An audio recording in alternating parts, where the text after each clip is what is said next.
Guys embedded questions ఇక్కడ simple గా చూద్దాం. ఫస్ట్ క్వశ్చన్ ఎట్లా ఉంటది, ఎంబెడెడ్ క్వశ్చన్ ఎట్లా ఉంటది, చాలా ఈజీగా రైట్.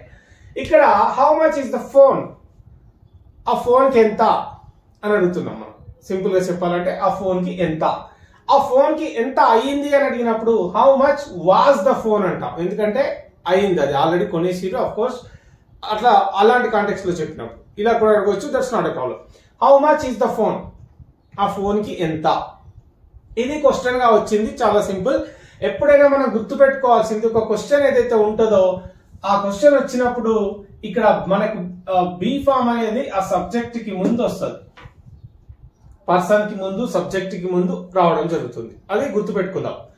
ఇప్పుడు నేను ఏమడుగుతున్నా అంటే కెన్ యూ టెల్ మీ అనేది ఒక question, how much is the phone అనేది రెండో క్వశ్చన్. ఇప్పుడు రెండు కలిపి వస్తున్నాయి కాబట్టి దాన్ని ఎంబెడెడ్ క్వశ్చన్ అంటాం.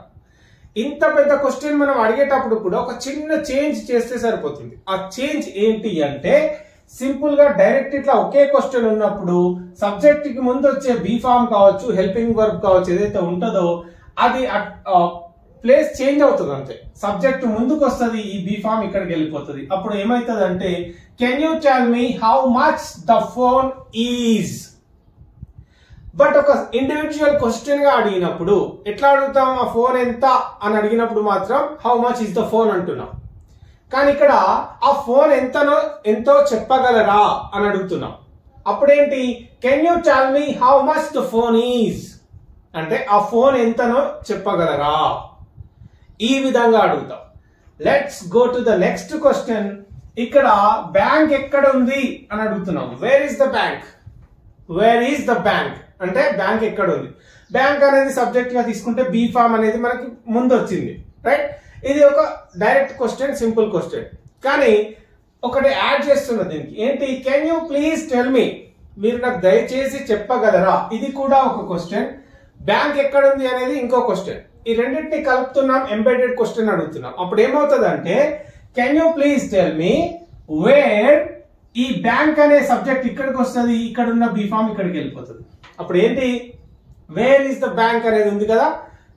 ఇలా అడిగినప్పుడు మాత్రం can you please tell me wear the bank is అని అడుగుతాం. ఇది ఒక చిన్న చేంజ్ చేస్తే సరిపోతుంది, but it is pretty much important. Okay, well let's move on.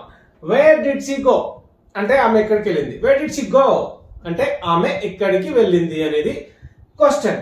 ఇక్కడ షీ అనేది సబ్జెక్ట్ గా తీసుకుంటున్నాం, డిడ్ అనేది మనకి ఇక్కడ హెల్పింగ్ వర్డ్. Okay right. ఎందుకు ముందు వచ్చింది, సబ్జెక్ట్ కి ముందు వస్తుంది మనకి క్వశ్చన్స్ అడిగేటప్పుడు. హెల్పింగ్ వర్బ్ ఎప్పుడు కూడా సబ్జెక్ట్ కి ముందు ఉంటుంది. Where did she go, clear. ఇప్పుడు నేను ఏం చేస్తున్నా, డూ యూ నో అంటే ఇంకొక క్వశ్చన్, అది నీకు తెలుసా. డూ యూ నో, నీకు తెలుసా. ఆమె ఎక్కడికి వెళ్ళింది, ఆమె ఎక్కడికి వెళ్ళిందో నీకు తెలుసా అని అడుగుతున్నా. ఓకే, ఫస్ట్ క్వశ్చన్ లో ఆమె ఎక్కడికి వెళ్ళింది అన్నప్పుడు నేను ఏమడుగుతున్నా, డైరెక్ట్ గా వేర్ డిడ్ షీ గో అంటే ఆమె ఎక్కడికి వెళ్ళింది. నీకు తెలుసా ఆమె ఎక్కడికి వెళ్ళిందో అని అడుగుతున్నా. అప్పుడు ఒక చిన్న చేంజ్ చేయాలి కదా మనం. ఆ చేంజ్ ఏంటి అంటే సబ్జెక్ట్ ముందుకు వస్తుంది, ఈ డిడ్ అనేది ఇక్కడికి వెళ్ళిపోతుంది. అప్పుడు ఏంటి, do you know where she did go అని అడగొచ్చు. అట్లా అవసరం లేదు అనుకుంటే డిడ్ ప్లస్ వర్బ్ నెంబర్ 1 ఏమవుతుంది, డైరెక్ట్ గా వెంట్ వర్బ్ నెంబర్ 2. ఇప్పుడు ఏంటి, do you know where she went, ఆమె ఎక్కడికి వెళ్ళిందో నీకు తెలుసా. ఈ విధంగా అడుగుతాం. ఓకే, నెక్స్ట్ వన్ చూస్తే హౌ డిడ్ ఇట్ హ్యాపెన్. అక్కడ మనం రోడ్ పైన వెళ్తున్నాం, సంథింగ్ హ్యాపెన్, యాక్సిడెంట్ జరిగింది అనుకుందాం. ఎట్లా జరిగింది అని అడుగుతాం. హౌ డిడ్ ఇట్ హ్యాపెన్, ఎట్లా జరిగింది, అది డైరెక్ట్ గా అడుగుతున్నాం, నో ప్రాబ్లం. కానీ if you add something to that question అప్పుడు ఏమవుతుంది, embedded question. Like can anybody tell me, నాకు ఎవరైనా చెప్పగలరా. హౌ ఇట్ తర్వాత ఏమొస్తుంది, ఈ డిడ్ అనేది ఇక్కడికి వస్తుంది, ఇట్ తర్వాత ఇక్కడ సబ్జెక్ట్ అనేది ఇట్ కదా, ఇది హెల్పింగ్ వర్బ్. అప్పుడు ఏంటి, ప్లేసెస్ చేంజ్ అవుతాయి. సో ఇక్కడ ఏమవుతుందంటే can anybody tell me, can anybody tell me how it did happen అడగొచ్చు. లేదా రెండు కలిపితే వర్బ్ నెంబర్ 2 ఏంటి, హౌ ఇట్ హ్యాపెండ్ అని అడగొచ్చు. ఓకే, ఈ విధంగా ఇక్కడ చూడండి, హౌ డిడ్ ఇట్ హ్యాపెన్ అంటే అది ఎట్లా జరిగింది అని అడుగుతున్నాం.